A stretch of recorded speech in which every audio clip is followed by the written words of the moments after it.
Hey everyone, welcome to Judging for the Win. I'm Dave, and this is my daily ruling.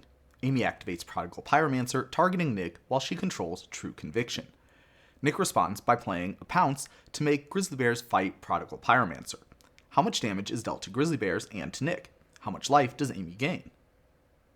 Okay, so the first thing that I want to mention is that Amy's creature having Double Strike here is a complete red herring.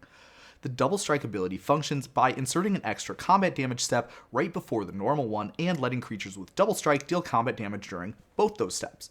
What this means is that unless you're attacking or blocking, having Double Strike is going to do absolutely nothing. Lifelink is a different matter though. Any damage at all that your creature deals will cause you to gain life if that creature has Lifelink. With this, let's take a look at how this situation from the original problem statement will play out.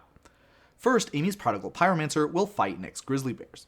Since the Prodigal Pyromancer has Lifelink, that will result in Amy gaining 1 life, since the Pyromancer is dealing 1 damage.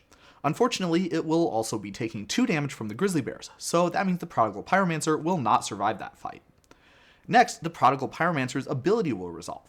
You might think that since the Prodigal Pyromancer is not in play anymore, that it can't deal 1 damage to Nick. But it turns out that we have this rule here, which says that once you activate this ability, it exists independently of its source.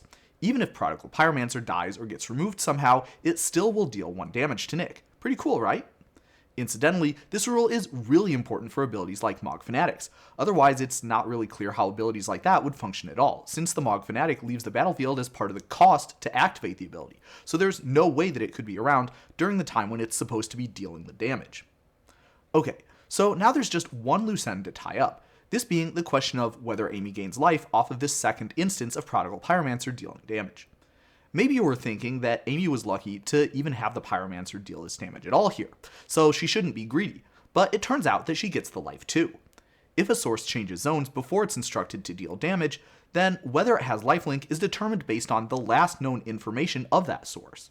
Since Prodigal Pyromancer did indeed have lifelink the last time that it was on the battlefield, the game will have Amy gain life for the damage that Prodigal Pyromancer did. In case you're wondering, Death Touch has a similar rule and would work exactly the same way in this sort of a situation. But that's all I have for you today. How did you do? Join me again next time for another daily ruling, but until then, I hope you have a great day.